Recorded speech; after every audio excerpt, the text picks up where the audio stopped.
Imagine standing in ancient China around the year 105 AD in the grand capital of Chang'an during the Han Dynasty. The city thrums with the energy of the world's most advanced civilization. Merchants from distant lands flow through the gates daily. Scholars huddle in libraries, philosophers debate in academies, and government officials shuffle through endless documents that determine the fate of millions. But here's what most people don't realize. This glittering empire was literally drowning in its own communication. The year is 105 AD. A man named Ts'ai Lun, a palace official, a eunuch, a quiet observer of problems nobody else seemed to notice, is about to face a crisis that would transform human civilization. But it's not a military crisis. It's not a famine or plague. It's something far more subtle and devastatingly practical. The empire was running out of paper. Now you might be thinking, wait, paper? But people have been writing on paper forever, right? Wrong. Dead wrong. And that's exactly the hook that makes this story so utterly fascinating. Before Ts'ai Lun's discovery, there was no paper as we know it. The written word existed, absolutely. For thousands of years, humans had found ways to record their thoughts, their laws, their stories. But each method was an absolute nightmare of impracticality. The wealthy and official records, they were written on bamboo slips-thin strips of the plant bound together with cord, forming primitive scrolls. A single official document could weigh as much as a large stone. Imagine being a travelling official, moving through the empire to different provinces, carrying hundreds of pounds of bamboo records in your wagon. Imagine wars between kingdoms where armies had to carry entire libraries of commands, information, and treaties. Imagine a scholar who wanted to study the collected works of ancient philosophers. They'd need an entire room, possibly an entire building. Silk was used for special, important documents. Beautiful, yes, but expensive beyond measure. Only the most critical imperial decrees or the wealthiest families could afford to record their thoughts on silk. For the common scholar or merchant, silk was an impossible luxury. And then there was wood and leather, used in even more limited ways, each with their own terrible drawbacks. The Han Dynasty had become victim to its own success. The empire was expanding, trade was flourishing, bureaucracy was becoming increasingly complex, and the administrative apparatus needed ever more records, more tallies, more laws, more communications. The demand for writing services had exploded, but the supply solutions were stuck in the past. This is where Ts'ai Lun enters the story. Part 2. The Mysterious Palace Official. Very little is known about Ts'ai Lun's early life. History is frustratingly silent on where he came from, who his parents were, or how he rose to prominence. What we know is that by the time of our story, he had reached a position of significant power. He was an official in the household of the imperial family, likely serving in a position related to manufacturing or maintenance. Some records suggest he was responsible for the imperial workshops. One thing that historians agree on, Ts'ai Lun was an observer. He was the kind of person who looked at problems that others had accepted as permanent features of life and asked, but what if we could do this differently? Around 105 AD, Ts'ai Lun was in his workshop. The exact location varies in historical accounts, but most scholars believe it was somewhere in the capital surrounded by the detritus of imperial production. And he noticed something that everyone else had missed. He noticed waste. The workshops in the imperial household were producing all manner of goods. Silk workshops generated scraps of cloth that were too small and damaged to use. Hemp workers left fibres scattered on the floor. Bark was stripped from trees for various purposes, leaving processed plant material behind. And in the paper-making districts, yes, there was some form of primitive paper production workers, discarded failed experiments and damaged materials by the ton. This waste bothered Ts'ai Lun, not from a sentimental perspective, from a practical one. Here was raw material being thrown away, when the empire desperately needed writing surfaces. The connection seems almost embarrassingly obvious to us now, but this is precisely what separates true innovation from mere incremental improvement, the ability to connect dots that everyone else walks past every single day. Part 3. The experiment that changed everything. What Ts'ai Lun did next is remarkable, not because it was complex, but because nobody had thought to try it before. He began collecting the waste materials from around the workshops, scraps of silk, hemp fibres, bark fragments, bits of fishing net. He gathered rags that were too worn to be useful for anything else, all the debris that workers swept up and discarded. Then he did something that, in hindsight, seems like simple problem-solving, but at the time was revolutionary. He decided to cook it. Ts'ai Lun took these waste materials and boiled them in water, breaking them down into their basic fibrous components. The plant matter separated into individual fibres, suspended in the water, creating what we would now call a pulp. The details of his process varied slightly over the years as the technique evolved, but the fundamental principle was this: transform waste materials into a liquid suspension of fibres. Then came the second genius step. He took a frame historians suggest it was similar to a fine bamboo screen, or sieve, and submerged it in this pulp mixture. When he lifted it out of the water, the fibres caught on the frame's surface, forming a thin, matted layer. As the water drained away, these fibres bonded together, overlapping and interlocking, creating something entirely new. He let it dry, and what emerged was paper. Not perfect paper, not paper as we know it from our modern machines, but recognizable, functional, revolutionary paper.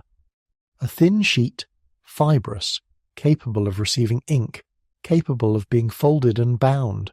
It was weaker than silk, cruder than bamboo in some ways, but it was lightweight, flexible, and most critically, it could be produced from waste materials in quantities that seemed almost unlimited. The moment Ts'ai Lun held that first sheet in his hand, still slightly damp, the fibres still settling into their final form, he understood that he had just changed the world. He might not have had words for what he had accomplished in terms of historical significance, but he surely felt it. Part 4. The resistance nobody expected. Here's where the story gets complicated, because innovation is never welcomed with open arms, no matter how clearly superior it is. The bamboo merchants, who had grown wealthy and comfortable supplying the empire's writing needs, felt their livelihoods threatened. The silk manufacturers, while not primarily focused on writing surfaces, saw an economic threat. But more significantly, the entire writing establishment, scholars, scribes, government officials, was deeply invested in the existing systems. For centuries, bamboo had been the official medium. Officials had learned to write on it. Philosophers had composed their great works on its surface. The entire apparatus of bureaucratic communication had evolved around its properties.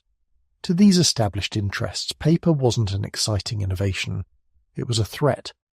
There were skeptics who questioned the durability of this new material. Would it fall apart when exposed to moisture?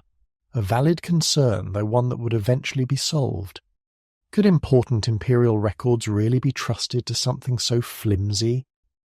What if paper rotted in storage? The conservative establishment had reasonable-sounding objections, and they mounted a resistance.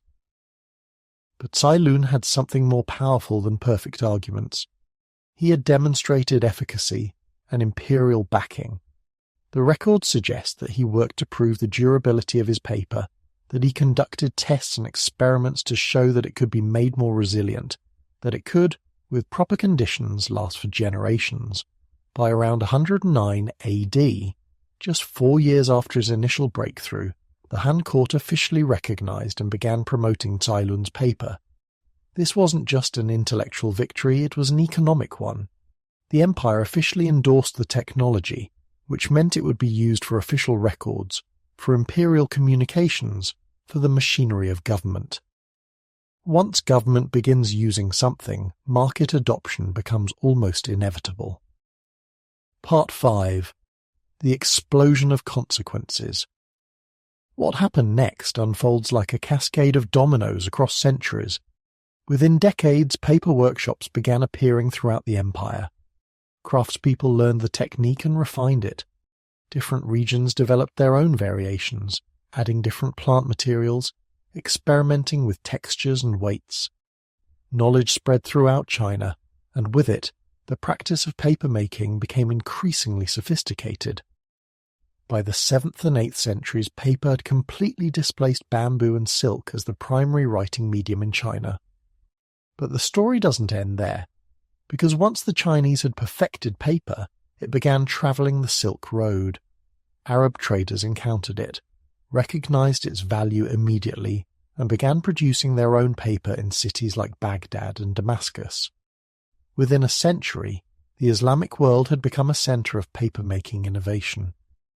From the Islamic world, paper knowledge eventually reached Europe, probably through Spain, through the ports of the Mediterranean.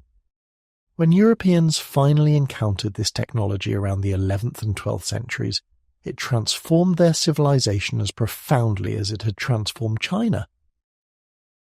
Think about this carefully.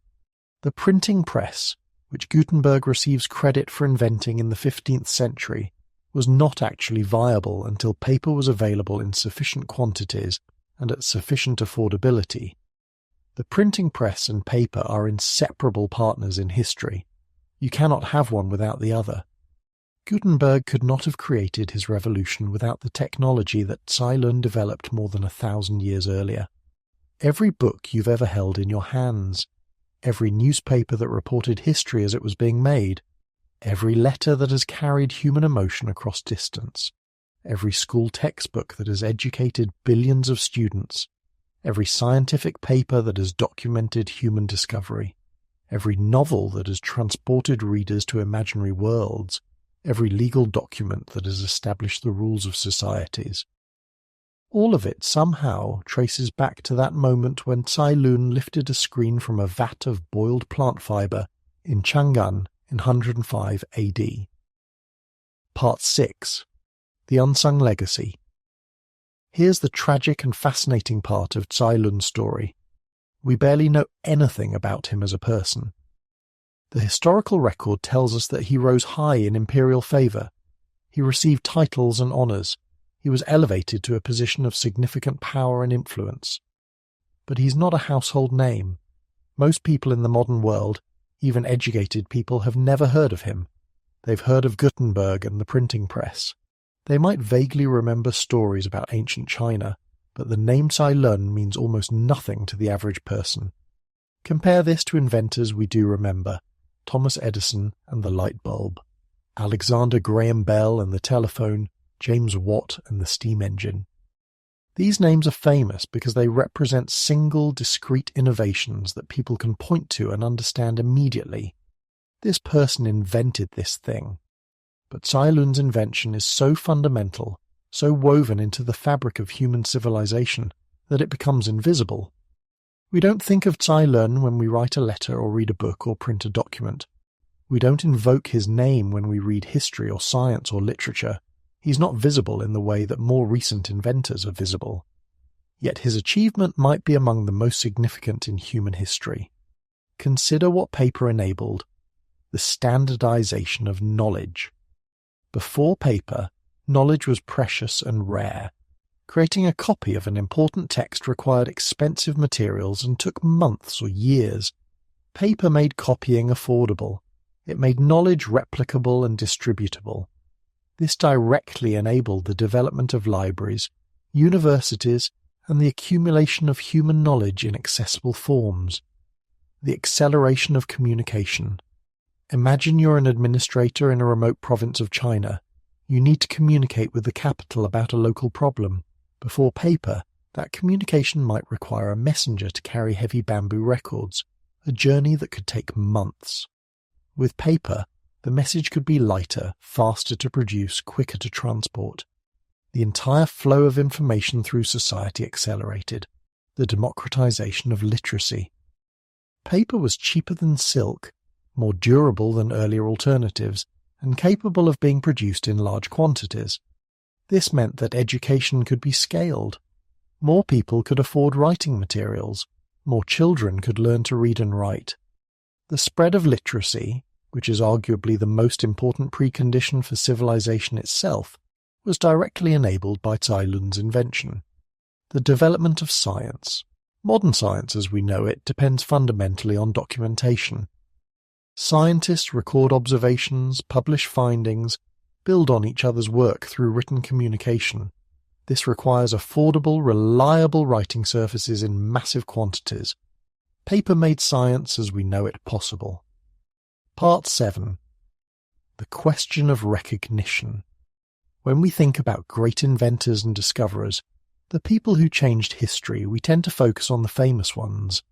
We create narratives around individuals who are easy to remember, whose achievements seem dramatic and vivid. We make monuments and statues and name buildings after them, but sometimes the greatest revolutions in human history are the quiet ones.